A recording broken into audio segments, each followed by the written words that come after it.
మొట్టమొదటిసారిగా పవన్ కళ్యాణ్ గారు ప్రభుత్వ వ్యతిరేక ఓటు చేలడానికి వీలు లేదు, ఈ రాష్ట్రంలో మళ్ళా ప్రజాస్వామ్యాన్ని గాని ఈ రాష్ట్రాన్ని కాపాడుకోవాల్సిన బాధ్యత ఉందని చెప్పి ముందుకొచ్చి ఈ యొక్క కూటమికి బీజం వేశారు. వారిని మనస్ఫూర్తిగా అభినందిస్తున్నాం. ఆ తర్వాత బీజేపీ కూడా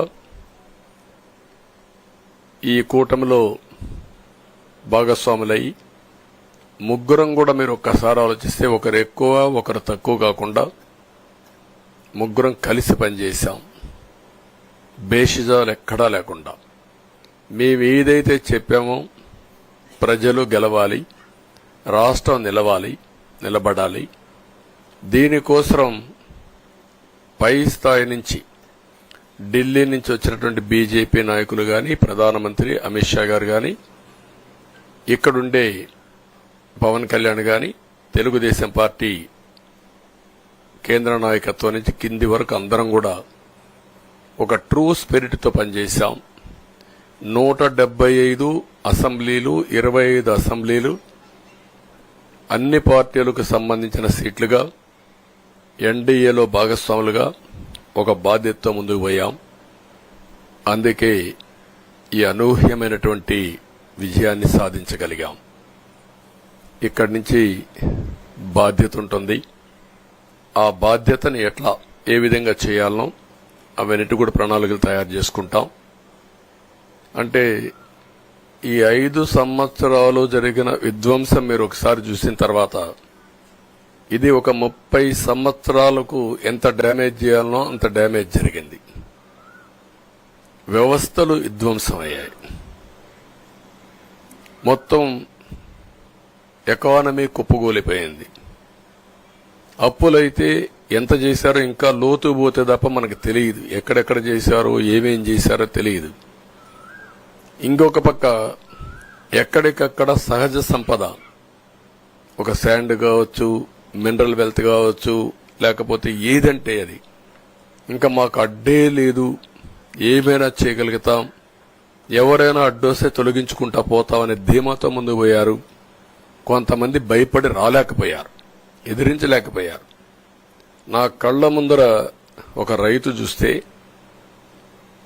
ఆ పొలం పక్క నుండి ఇసుక తీసేస్తే అక్కడ భూగర్భ జలాలు ఉండవు, వ్యవసాయానికి నీళ్లు కూడా కొరత వస్తుంది, పక్క నుండే పొలాల్లో కూడా నీళ్లు ఉండవు. కానీ మాట్లాడే సాహసం చేయలేకపోయాడు.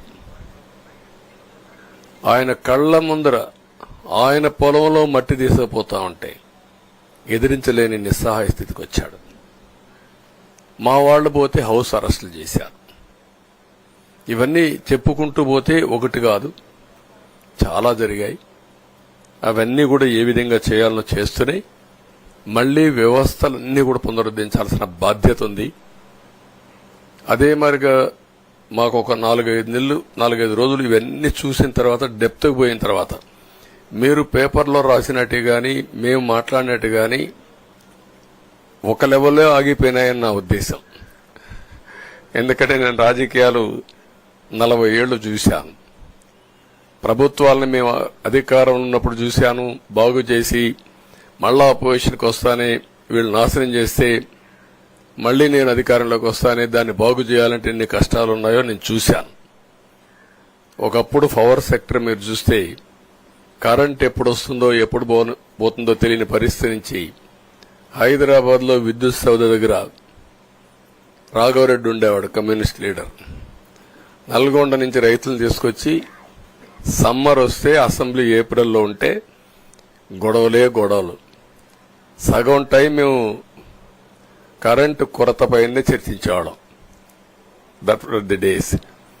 అలాంటిది నేను 1999 నుంచి పవర్ సెక్టర్ రిఫార్మ్స్ తీసుకొచ్చి 2004కి సర్ప్లస్ బాధ్యతతో క్వాలిటీ పవర్ ఇవ్వడం మొదలుపెట్టాం.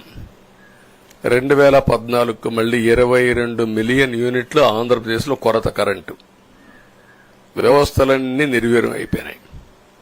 తర్వాత మళ్లీ సెట్ చేసి 2 నెలలు 3 నెలలు కరెంటు కొరత లేకుండా చేసి వ్యవస్థలన్నీ పటిష్టంగా చేసి సోలార్, విండ్ తీసుకొచ్చి కాస్ట్ తగ్గిస్తే ఇప్పుడు మీరు చూశారు ఎంత ఫోర్ ఛార్జెస్ పెంచారు.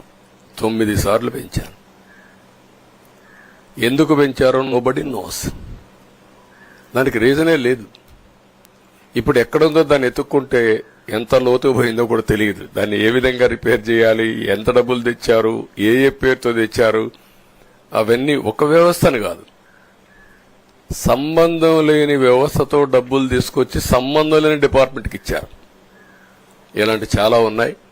అవన్నీ ఇన్ కోర్స్ ఆఫ్ టైం మీకు కూడా చెప్తాం. అల్టిమేట్ గా ఇదేదో మేము అధికారం అంటే జుబిలియంట్ గా బ్రహ్మాండంగా ఉందనుకోవడానికి కాదు. ఒక బాధ్యతతో మా మీద ఎంత నమ్మకం పెట్టుకున్నారో ఈ ప్రజల్ని మళ్లీ ఒక దారి చూపించే మార్గం మేము చూపిస్తాం. ఇంకొక పక్కన మీరు ఒకసారి ఆలోచిస్తే ఇదే అసెంబ్లీలో నాకు, మా కుటుంబానికి, మా మిస్సెస్కి జరిగినటువంటి అవమానానికి నా జీవితంలో ఎప్పుడూ బాధపడలా. నా మీద బాంబులతో దాడి చేసినప్పుడు కూడా వీరోచితంగా ఎదుర్కొన్నా. 2003 సెప్టెంబర్, అక్టోబర్ నాకు ఇప్పటికి కూడా జ్ఞాపకం. ఆ రోజు నా మీద బాంబులు చేసినప్పుడు చాలా ఒక పానిక్ రియాక్షన్ లో కూడా నేను భయపడలేదు.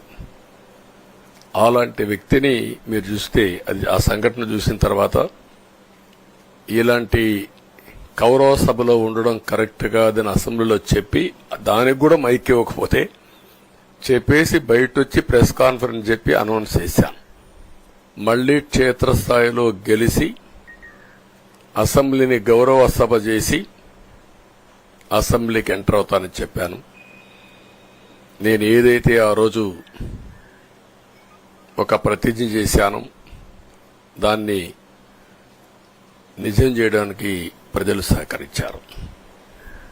మామూలుగా సహకారం కాదది. నేను ఇన్ని సంవత్సరాలు చాలాసార్లు చాలా ఎలక్షన్లు గెలిచాం, కొన్ని ఎలక్షన్లో ఓడిపోయాం. ఎలక్షన్లో ఓడిపోయినప్పుడు నేను ఎప్పుడూ కుంగిపోలేదు. ఎలక్షన్లో గెలిచిన తర్వాత గంతులేయలేదు. నిబ్బరంగా ఓడిపోయినప్పుడు ఒక బాధ్యత,